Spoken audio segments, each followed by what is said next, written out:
What's up, YouTube? Welcome to my channel, Jaffre's live streams. I'm here with this wonderful gentleman today. I'm gonna be doing an interview. As you can see, I'm interviewing a Hebrew Israelite. Nice questions, and we're probably gonna have a really nice discussion today. So here we go. What is your name and where are you from? Well, peace to the YouTube family. My name is Dorak or WithGod. So when you say where I'm from, what do you mean exactly? Like, are you asking where I'm from in Africa, or are you asking where I'm from in the States?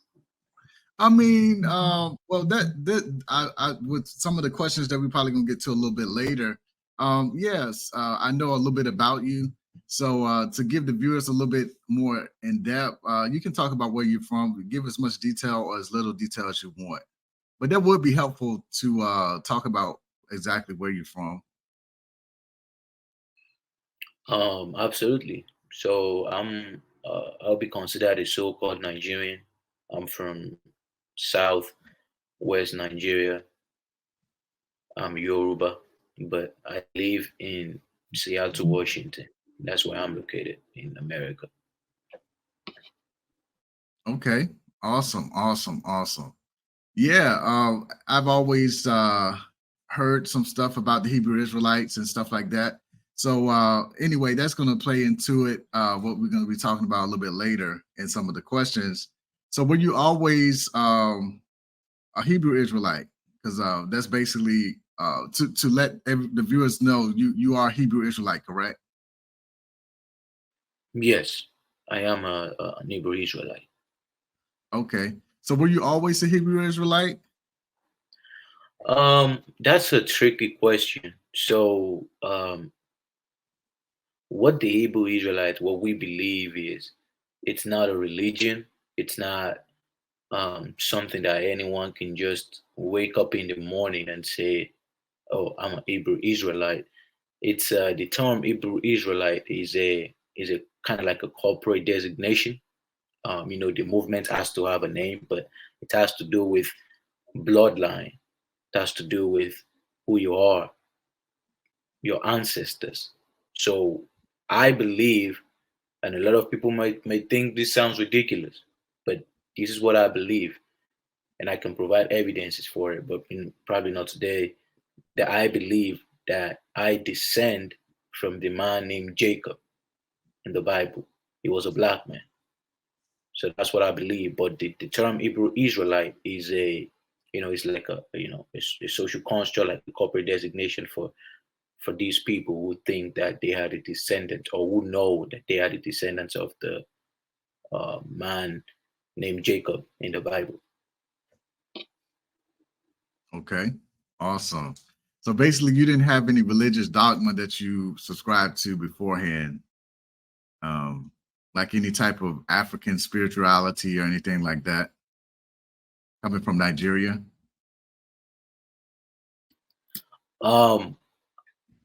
I was a Christian, all right, and some part of my family, we did subscribe to Ifa, worshiping of some gods like Ogun.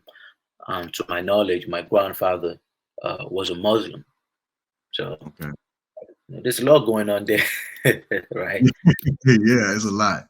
I know we've had some conversations offline, and I was actually introduced to you by a friend, which is your friend, and I was just like, how can y'all be friends? I'm not because of like necessary, because it's still a lot that I'm learning about the term Hebrew Israelites or the descendants, and I mean, in general, like some of the reasons that I've learned, read, I might be a Hebrew Israelite, descendant of. I guess anyway, I'm gonna go into that. I want to go too ahead of myself, but anyway, like I was just it was just very interesting how you have a preconception or a notion of like certain people being with certain people, and you come to find out that they kind of mix, intertwine together. So I just found that was an interesting dynamic, you know. But anyway, so you pretty much talked about how you identify. So do you only follow the Old Testament or the Torah? Before I answer that question, if you don't mind, I would like to say something to what you just said because I have to shout out my friend. He's a Muslim. I'm pretty Mm. sure him and I have not um discussed when it came to or what I believe or things of that nature or what he believes. We've not discussed it, but we have a very very mutual respect, right? My shout out to Kayo there, you know him. Yeah. That's a brother of mine that I really really really respect because our relationship uh started off being very competitive, and I respect him as a person because he carries himself so well. All right, a little bit of story I'm gonna tell you, right? When we were in Okay. high school, so I used to go to a different school. You know what's interesting? When we were in middle school, we went to the same middle school, but we never knew each other, right? We never Hmm. spoke to each other. He was in the other class. We had like a A class, a B class, and I was in the A class. He was in the B class. So when we left the school and we went to high school, we went to different high schools, right? So when we switched high schools to another high school, so we met each other again. Like we were not close or anything like that, right? But we knew it wasn't after we became close that we knew that we actually went to the same middle school. But what do I mean when I said we started up very competitive? Because it was a track star. He could run, right? And I could run too. So Hmm. anytime we had a competition going on with other schools, they were trying to figure out the boys that could run fast.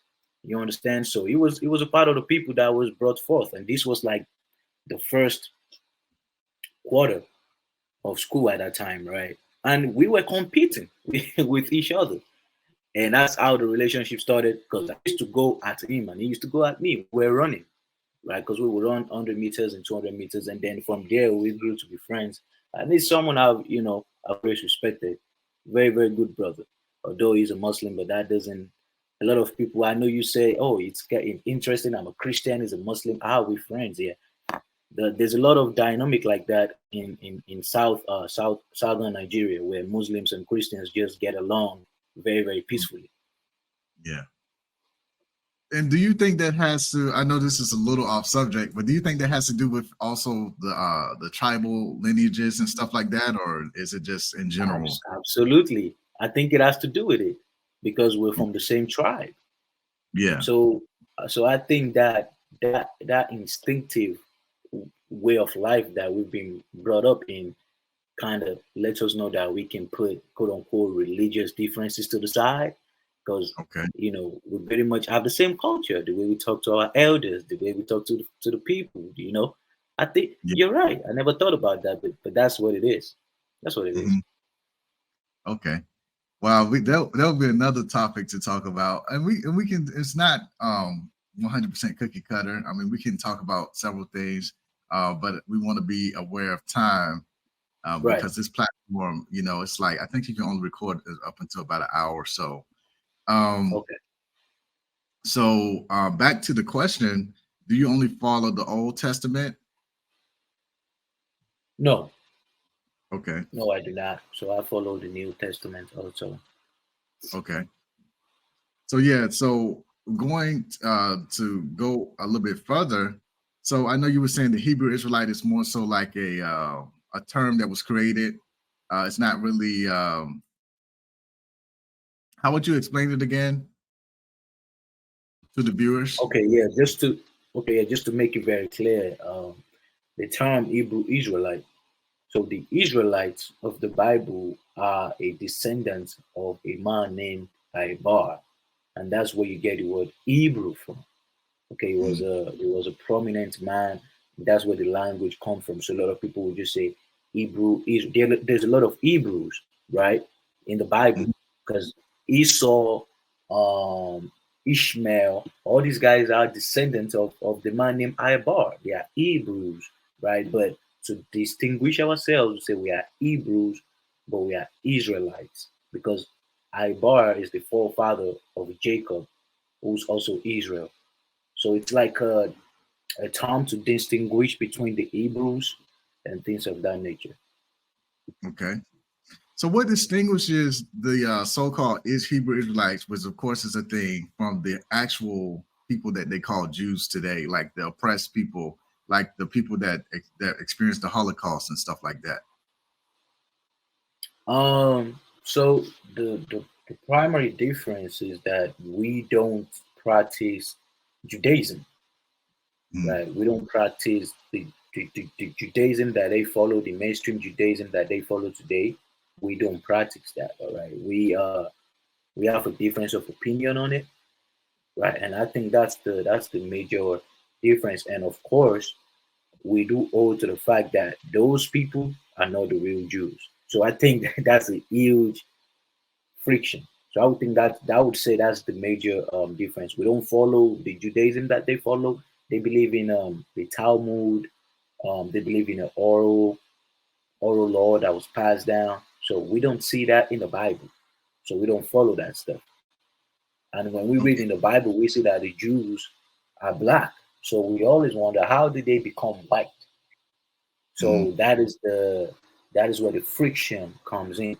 I mean, we're not a violent group. I know some people, the Hebrew Israelites, they're very passionate. When you see them on the street or YouTube, you see them very passionate, like talking. I know you've probably experienced they're talking passionate, but we don't advocate for violence, right? We don't Mm. advocate for violence or hurting people or things of that nature. As a matter of fact, you would be hard pressed to find a scenario where a Hebrew Israelite of anybody. You probably see something concerning some Jersey, New York stuff, which the FBI looked into and was fake. That wasn't even an Hebrew Israelite, but the mainstream media tried to say it's a Hebrew Israelite, but the FBI did an investigation and it was not another Hebrew. It was not even a black guy. like so. So I just wanted to put that out there because a lot of people think Hebrew Israelites are violent. No, no, no, no. That's not true. Okay. Yeah. So since you brought up that, like about the government and stuff, are you aware? Well, I think they changed the verbiage now. They have, so it's a organization called the Southern Poverty Law Center. I'm not sure if you ever heard of them before. Yeah, the poverty law center. Yeah, they have us on a watch list as a terrorist group. They changed it. They changed it now. They say extremist Hebrew Israelites. They don't just say Right. general Hebrew Israelites anymore. You know what's interesting about that is I'm gonna say this right because the the most interesting aspect of our ministry, right, is not even about, oh, we're the real I mean it's part of it, but I'm just trying to point to somewhere. It's not about, oh, the white Jews are this or the white people. No, no, no. We say that just so our people can know who their enemies are, Mhm. like on a larger scale, because at the end of the day, the white man and the black man cannot rule the world at the same time. Someone has to be in subjugation. That's just the reality of life. But the main ministry of our people is, hey man, you gotta put down the weed, you gotta put too much alcohol, it's bad for you. Our women are out here sleeping around. Hey, the consensus about the black woman today is that she can be bought and paid for, right? You see, Ciara embarrassing that brother Russell Wilson. It's a lot of controversy stuff going on, right? The way our sisters, the way they dress, we don't advocate for it. We think we've lost a lot of things that we should go back to. I mean, I saw a music video of a sister. She was making a rap music video in front of a abortion center. That's Mhm. crazy. So Yeah. that's what we really teach. We really teach our people to clean themselves up. So that's the Yeah. main part of our ministry because we know that if the black man can get himself together and get his head on straight, ooh, that's a problem. That's a Mhm. problem. We're gonna be on our way to greatness. So that's the main part of our ministry, actually. Okay.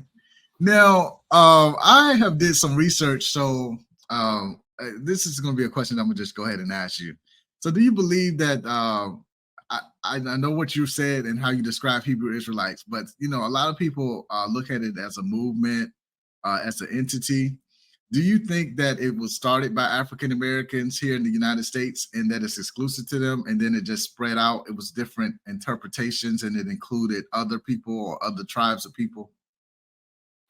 Yeah, I would say specifically the Hebrew Israelite movement was started uh, at by African Americans in a hold address in New York called the One West address. That's where the greatest awareness came from here in America, because hey, America is at the spotlight of the world, right? So Mhm. the awareness came from the African Americans.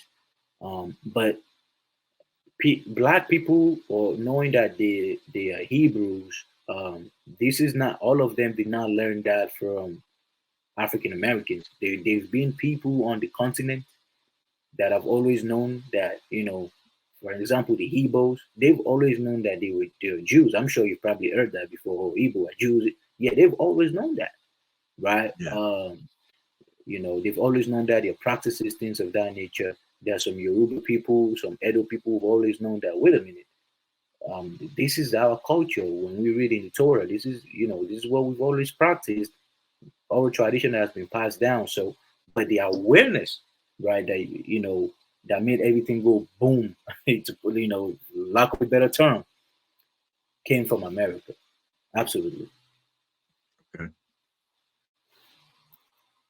So going back to the terminology, looking at it as being a movement, are you aware of the different sects of the Hebrew Israelite movement?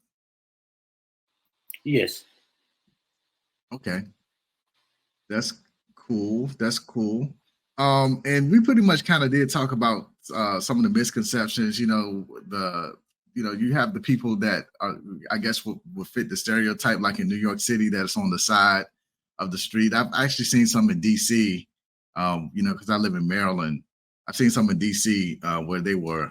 Well, it was a altercation where it wasn't really it wasn't necessarily one side was worse than the other, but it was just like a single.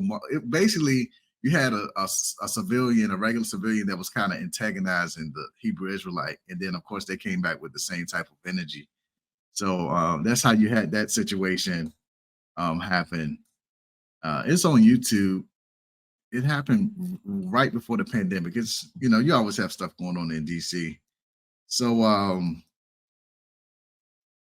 so let's talk about the different tribes or whatever. So can any black person be a Hebrew Israelite? And then also, I've also learned that there were also other tribes in the Western Hemisphere, not necessarily tribes, but ethnic groups, sort of like the Latinos, the Indian people in the Western Hemisphere.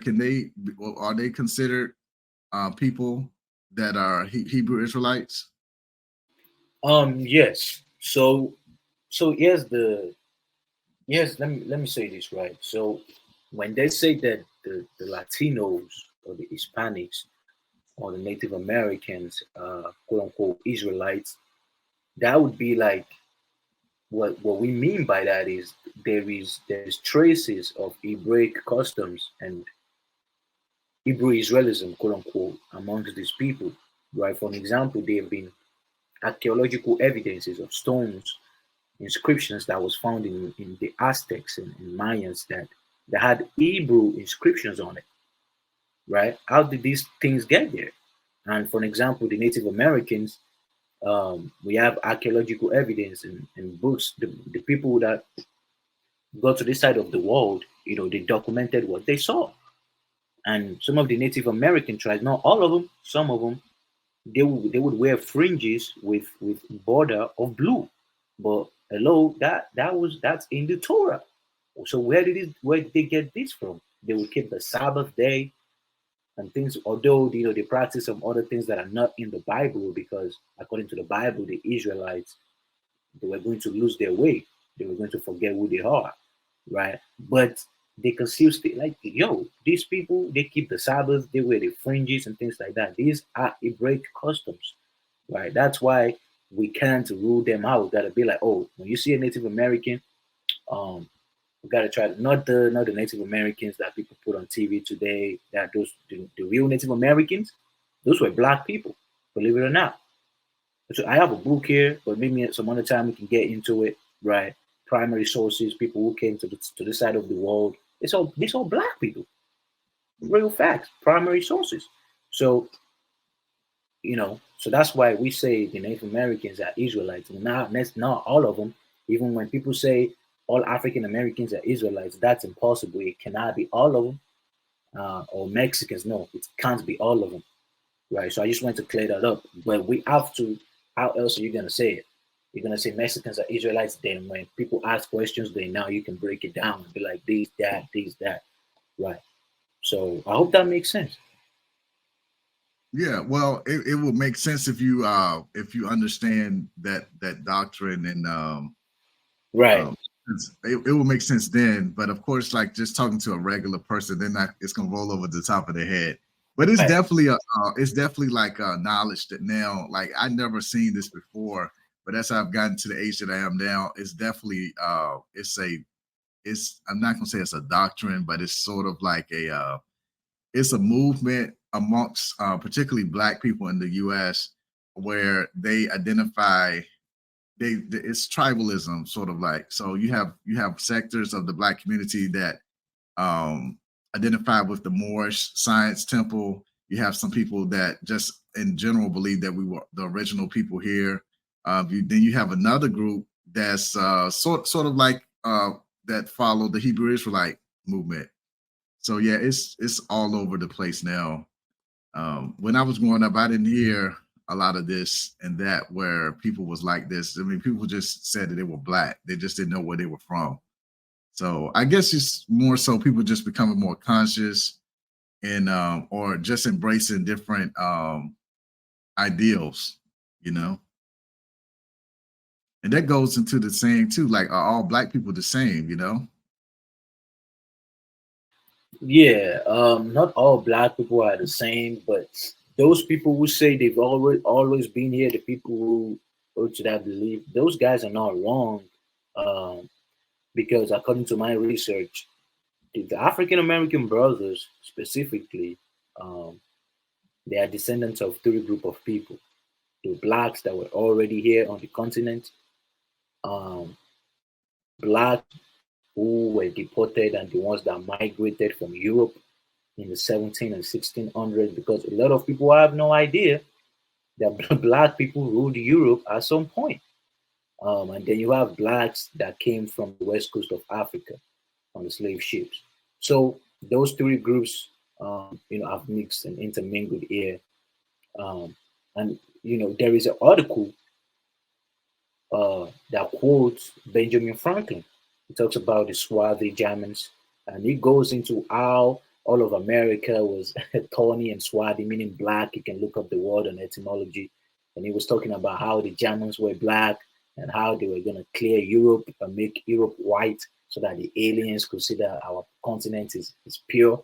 Like, I'm not making this up. This is a primary article. By Yeah. these words of Benjamin Franklin, just proves that there were a lot of black people from Europe that were being deported to the Americas or moving to the Americas, and there were already blacks in America and black people in Africa. Yeah. So, and another thing too, I know you probably gonna be like, well, damn, this is crazy. But I was looking at this TikTok video. TikTok, I'm not gonna say I agree with everything they say, but it does make you think. They were saying like, what if we were the original aliens of this world? Say for instance, a catastrophic event happened. We were so technologically advanced, so we waited out the situation, and we came back. On Earth, and our memories were wiped clean, and it was something. I'm gonna have to find that video again. It was really interesting the way they was talking about stuff, because I mean, you do look at some stuff back in the so-called ancient days, certain technological advances and even medicines and stuff that people would say are like holistic medicines, and like now we kind of going back to that playing field now, or that plane where we use holistic stuff now for technological advances in medicine. So it just makes me wonder. You know, what if we were from extraterrestrial place, or we had technology to survive a catastrophe that happened? But anyway, that's it. You have anything to say about that? Well, I don't. That stuff is. You I probably don't don't. get into all that stuff. I don't get into all the stuff. But when it comes to the UFOs and the quote unquote aliens, you see that in the Bible. The Bible talks about UFOs and chariots, and the prophet Ezekiel, he had a vision, right? And he said he saw a spinning object, right? A metallic spinning object. When you read in the Hebrew, was spinning and landed in front of him. And then these creatures, which he called quote unquote cherubims, they came out of this object and they had four wings, four heads. But if you put that perspective into today's world, people would be like, oh my God, I saw an alien, right? But he called them cherubims and seraphim. So it is very, very interesting stuff. It's in the Bible. You saw a metallic spinning object landing in front of him. Wow. you know, very interesting. Yeah. Yeah. Well, man, thank you so much. This was a very interesting conversation, and I want to, do some more. Hopefully, we can touch on this some more, maybe in a live stream, and go from there. Your participation is greatly appreciated. Do you have any closing remarks? Oh yeah, I would say because I know majority of the people who watch your channel are probably so-called black people. So I would say look into your origins, man. Look into who you are as a person and follow whatever brings you peace. Because at the end of the day, I can't really force anybody to become a quote unquote Hebrew Israelite. But what I will say is, being an Hebrew Israelite, I like it, and here's the reason why. Because black people have always been told that in order for us to have something, we have to include everybody else. Now we're extremists because we only want black people. No, bro, that doesn't make sense. We need something for ourselves. We've always been integrated. We gotta accept this white man, we gotta accept the Asian man, accept this community and that community. That doesn't give us the ability to focus on ourselves, right? When you look at the Hebrew Israelite, we have different organizations. We have homeschool, where you don't have to take your children to school if you don't like. Today I just seen the news. I was reading an article where a teacher was teaching middle school students how to masturbate. I kid you not. And that, to me, that's very crazy. And we have a lot of people defending her in higher positions. So I don't want my child learning that in school. So we have homeschool systems, right? We have economy within ourselves and things of that nature. And we're growing. We're actually growing. So that's the reason why I'm following it. Because at the end of the day, it's like it's either you're gonna be for your people or you're not gonna be for your people. So that's how I Mhm. look at it. A lot of people may say I'm racist and things like that. But the thing is, how do you let the biggest racist in the world make you think that you're bad for being racist? That's the question I always ask people. Yeah. How the people that have done the craziest atrocities on the planet is no, hey, I'm not trying to be, but it's the so-called white man. And how do they call make you think you're a racist when they're the biggest racist on the planet? We don't hate people. We're not telling people to go kill anybody or whatever the case may be. I have to make that very, very clear. But this movement is for our people, and we only look after our people. So, Okay. Well, man, thank you so much. This is awesome. This is awesome. hey, absolutely, brother. It's been a long time coming, and I like this too, man. Hopefully, we can get into even some other topics, concerning West Africa. The thing going on amongst the tribes over there, and things of Mhm. that nature. The historicity, all that stuff. Man. It will be interesting, man. And hopefully, Yeah, we have other people on the panel too. yeah. And it's crazy because like most of the people that I met online with this YouTube journey, most of them are. It's probably just location dependent. I do have some African American people, but most of the people they're from Nigeria. whether they're Igbo or Yoruba. So there's some really good. That's very interesting, man. I feel like a lot of well, be it the Caribbean, the brothers in the quote unquote Caribbean islands, or be it African American brothers, you guys have a lot of Nigerian DNA, man. I mean, for like Yeah, that's 40%. true. That's very true. Yeah, A because lot. I actually did an ancestry test about maybe almost 3 years ago, and majority of my admixture is from Nigeria, maybe about almost 40%. Yeah, so Yeah, which is very very interesting to me. I mean, I've seen some other brothers, Ghana and all this sort of, but it's usually some crazy percentage when it comes to Nigeria, it's like 40%, the other some yeah, percent, which is very interesting. yeah, exactly. Yeah, and it's crazy too, especially like speaking of Jamaica too. Yeah, I have this one friend. He's like 97% sub-Saharan African. He has more African blood, well, more sub-Saharan African blood than some Africans on the continent. So, yeah, Wow. he was almost 100% African. He never stepped foot in Africa. Wow. Yeah. Yeah. Wow. Very interesting. So yeah, Well, man. okay, viewers. I hope you enjoyed this video. This is not the last, but anyway, stay tuned.